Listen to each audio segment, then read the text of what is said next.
A medicinal cannabis project located on the north coast of KZN is presenting you with an opportunity of taking advantage of a 100% tax-deductible investment before 30 June 2021. The medicinal cannabis industry is forecast to be worth over 100 billion rand locally and $46 billion globally by 2026. NVAgri agriculture is being established on a successful sugar farm that has been in operation since 1917 by the same family, now in its fourth generation. This project diversifies the agricultural output of the farm and creates sustainable employment opportunities for the local community by establishing what will be a world-class facility for the research, cultivation, and production of medicinal cannabis and other botanicals. In South Africa, the medicinal cannabis industry is fully regulated, with every aspect of the cultivation, production, and manufacturing process being controlled. At NVAgri, we are building such a facility. Our vision is to be the largest, most innovative, stable, and profitable organic medicinal cannabis producer in South Africa, with the highest quality botanicals for the pharmaceutical, health, and beauty industries. Through this S12J tax incentive, NVAgri Agriculture are offering you a 15% return over 5 years. This means that your investment is set to double over the next 5-year period. The project build is planned in 3 phases that include the installation of the cultivation area, the process facility, and the research and development area. The second phase is expansion, which will include an additional 4 to 7 hectares of medicinal cannabis and other botanicals. And the final stage is the setup of a fully sustainable eco-lodge and health retreat with conference facilities. NVAgri have partnered with economist Chris Hart and the team at Impact Empowerment Ventures to ensure the success of this venture. To find out more about the project and how you can invest, follow the link provided and attend one of our webinars this week. Right, good morning or good afternoon, everybody. And again, I appreciate everybody's attendance. Thank you very much indeed. I'm starting off with the title slide to actually say prospering through taxes. It sounds strange, and it's usually where people have a bit of a short circuit. How on earth can that be possible? How do we prosper through taxes? Taxes are something that's taken away from us. But here in Section 12J, we can actually get our taxes back and apply it into an investment. And at that point, many people have what I call a short circuit upstairs to say, how on earth does SARS allow you to get your tax back and invest it? Surely that's too good to be true, and all the rest of it. And so I'll start with that and then go on to the next slide, which is in fact our disclaimer slide, to actually emphasize the investment environment, if you like, the ecosystem into which we are investing. Impact Empowerment Ventures is a registered financial services providing company, FSP, with a number. The number is reflected there, and the venture capital company registration with SARS number 10135 is there. This disclaimer is also just to show, again, in financial services, you have to actually describe the context of the presentation, and it's for information purposes and not for advice purposes. And so that's basically why we've got that the disclaimer slide. It's to emphasize that we're not here as a pyramid scheme or something that's too good to be true or anything like that. This is something that's been going on for several years. And I'm going to then go on from there to describe what is Section 12J, and then go and just give some background on Impact Empowerment Ventures, and then look how can we actually access the Section 12J investing, because as it stands, it's not that easy to access, and I'll explain why. Firstly, how it works. It's very, very similar to a retirement annuity. Nobody has a problem with a retirement annuity. You make contributions to a retirement annuity. At the end of the tax year, it's a deduction of your income, and because you deduct your income, it reduces your taxable income as it through that deduction, and you get some tax back. Section 12J is exactly like that. I'm going to use an example of R1 million investment against which you're going to get about a 400,000 Rand tax refund, right? And that's basically what we do. So the investor invests R1 million into a Section 12J venture capital company, in this case, Impact Empowerment Ventures. Through that, you will get a Section 12J venture capital company share certificate.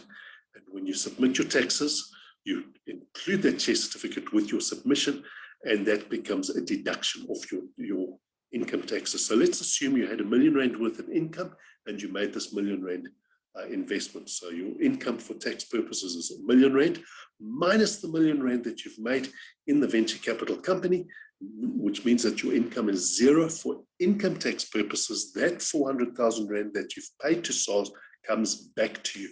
It means that your R1 million investment has actually only cost you 600,000 Rand. And that then makes it an absolutely phenomenal investment incentive that is available for small businesses to actually get capital, to get established, to grow, to recapitalize various options. In this case, we're looking to actually get an existing farm for capital to diversify in an absolutely superb project. Section 12J, as I've already said, has been around for 12 years. It's embedded in the SARS e-filing system, and it's part of the actual tax legislation, right? When you do this investment, it's not that we get your taxes back and you have to give it back to SARS later. It's a permanent transfer of your taxes back to you as long as you invest it for a minimum of 5 years. When you actually withdraw your investment, SARS will levy a capital gains tax on what you get out. And that's Section 12J in a nutshell. And it's really fairly simple, but I know what the problem is. The problem is people don't have that R1 million to invest, or if they're earning R2 million, the R2 million to invest to get their taxes back. So we need to try and overcome that. But before we do that, I want to just explain what Impact Empowerment Ventures is and what impact investing is. Impact investing is something that's really taking off in the investment world. You know, from traditional asset management, people actually want to know what is the effect my investment is having on society. And that's what impact investing is about. But when we actually look at it, let's say what I call as a hierarchy of needs, is that most impact investing actually targets the end of a needs pyramid. In other words, green energy is an example of that, and in art and culture. Whereas to be Africa relevant, we believe that the main target should be jobs, job creation, food security, housing, education, but also SME ownership. So we as a body try to finance people into their businesses, not out of their businesses. And that's why I'm emphasizing that, is because we go by the acronym enriching lives through opportunity. By having direct investment into SMEs, you're actually getting into the engine of growth of, or the engine of job creation in any economy, which is SMEs. And so we use enrich as a acronym. I know it's got 2 R's in the thing. It's deliberate there, but it's enhanced risk control returns. It's an investment that's trying to generate good returns, but on a controlled risk basis. So enhanced risk control returns that creates investment that delivers change and hope in society. You can appreciate in South Africa, with the unemployment rate that we've got, it's just sucking the lifeblood, the hope, the aspirations of a youth with this desperate high unemployment rate that's that's really crushing our society as such. And so this investment that you're going to make not only will help the farm diversify, and it's a great investment, it actually delivers opportunity in a community that's desperate for opportunity in northern rural KZN. All right. In terms of when we evaluate investors, investments, as I say, we start off with commercial merit. We're looking for investments. We're not a charity. I know there's a place for charity, but it's not here. So the commercial merit is an important departure point. And next to the commercial merit has to be the people, the talent, the skills, the ability of the people standing next to that project. The reason why we like this particular project is that these are farmers. They know how to do this. They've been doing it for generations, and they're actually focused and dedicated and committed to this particular project. It's not something that we try to parachute a project in some sort of area, and if it doesn't work out, well, the people can just walk away. This is not the case. And so we actually have got an enormous amount of confidence in the people operating this particular project. Next to that is the risk. Part of the risk for medicinal cannabis is in fact pollution, and this is one of the reasons why we like the location of this. It's actually quite remote, far away from sources of pollution, which is a big risk of contamination to a medicinal cannabis type of project. And then finally, and risk we look at as something to embrace, not run away from. And then finally, we look at technology. Technology is basically about the fourth industrial revolution. It's the shift from the 20th century business model, which was mass production, big business, large factories, economies of scale, shifting to the 21st century business model, which is actually mass customization. It's giving small businesses the opportunity to compete with big businesses for the first time in several decades. And so this is the advantage that we are having in this environment. And this is why I think also impact investing is really staging a grand entrance on the investments field. So that's just a brief nutshell of what we can do. I can spend a lot of time on that, but I think it's mainly what is our Section 12J, our smart structured solution for Section 12J. And here, what I go back to the first slide, outlining what Section 12J was. You pull R1 million out of your pocket. Well, okay, there's the problem. I don't have R1 million to pull out of my pocket. So how we do it? We actually say, let's lend you the R1 million. And that's not, SARS actually specifically in the Section 12J legislation deals with that. They specifically allow you to borrow money to make the Section 12J investment as long as it is paid back. Right, so we have to meet that compliance criteria. And the other criteria is that the investor has to be at risk. So we ask the investor to put down a securing deposit of 25,000 Rand, which forms part of the collateral for the loan that we are making. So we make the loan of R1 million, and that gives rise, and we apply it to the investment into the Impact Empowerment Ventures 12J venture capital company. That investment, that R1 million investment, you get the share certificate, and you can then submit that to SARS and get your taxes back. Those taxes have to pay down your loan. So in the example that we're using, 400,000 Rand tax goes back against the loan, which means that the loan gets paid down from R1 million to 600,000 Rand, and there's cash of 400,000 Rand in there. That gets then passed into the qualifying company, right? That whole lot gets passed into the qualifying company. And the qualifying company, or in the qualifying company, we monetize that loan. And that loan then gets paid down further in the qualifying company.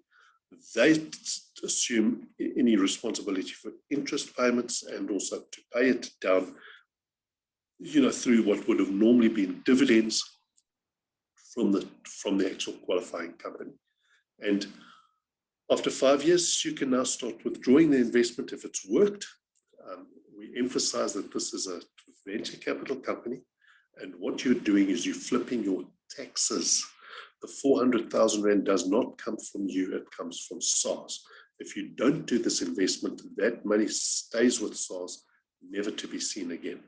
The next few slides, I'm just going to unpack this a little bit. So just for further clarification, is that we've made the R1 million asset, and with the 25,000 securing deposit forms part of the collateral against the loan.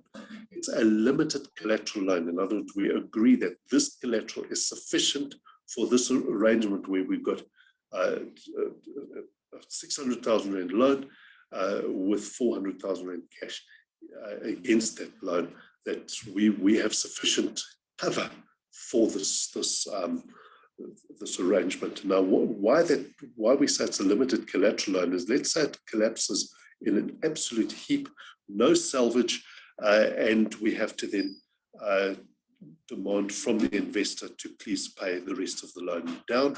We then can seize the collateral that we have agreed on, but we've got absolutely no rights to extend that to ask for anything more, because the investor would have met their obligation, right, by handing their collateral over against the loan.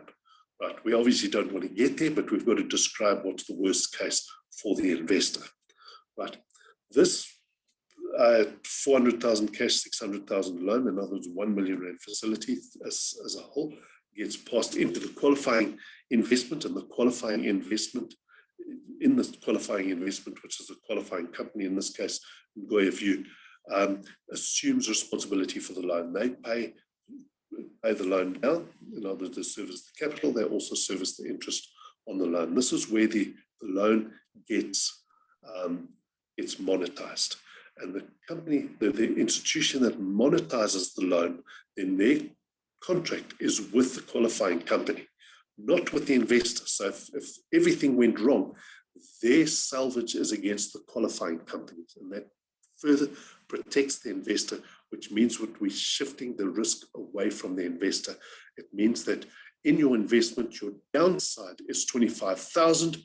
What is your upside? This is what we're trying to do. If we achieve 10% a year, we will be able to deliver 600,000 in value to you, with the debt reduced or paid off by that stage. Whatever you get out of this investment will be net of any debt. It'll be paid down and paid off completely. You'll get that, let's say if it's 10% a year, 600,000. This particular project, we project to be able to deliver 15% a year to you. All right, and that means your 400,000 Rand should be worth 800,000 Rand by the time we pass year 5. Right, remember, this money you would not have. It's not that you'd say, right, if I don't do this investment, I'll keep my 400,000 Rand in the bank. You will not have the 400,000 Rand. This is money that comes back from taxes. And this is why it's astonishing. What we're doing is literally flipping your taxes. And I'm just going back to the diagram again. You're literally flipping your taxes into the investment. If it pays off, you're going to get something out. If it doesn't pay off, you're in no worse position than if you just paid your taxes. So this is really delivering you the closest thing to free investment that you can actually get for that. And that's it in terms of that. How do we access it? And I'm just going to describe that. Is that the first thing is there's a commitment to invest form. In that commitment to invest form, you give us your details, your name, address, size of shoe, all of that type of thing. We then, you also have to supply the FEEC and FIRES documents, the normal stuff, proof of address, ID, that type of thing. And then you get the securing deposit in place. That's an important part of the compliance, and it also proves to SARS when you did the investment. So because we've got 30th of June, that's quite close, and we do appreciate not everybody has 25,000 Rand just lying in their bank account. We can actually take a deposit, in other words, a small amount of that, and we can make payment arrangements subsequent to that, right, in the next few months. But we do need something from your bank account into our bank account to prove to SARS if this took place before the 30th of June. All right, then we complete the required documentation that we do next month, that we don't have to have done before the 30th of June. Who can invest? Companies, trusts, individuals, provisional taxpayers, and partnerships, because the minimum income is R1 million. If you don't have R1 million, you don't qualify, not on your own, but you can put yourself together in a partnership. Let's say you earn 600,000 and you get somebody who's earning 500,000. We can put you together in a partnership. Together, your income is over R1 million and you qualify. Thank you very much. I'm just going to say thank you very much, and then leave this as it is and hand the mic back. Thank you for that, Chris. My pleasure.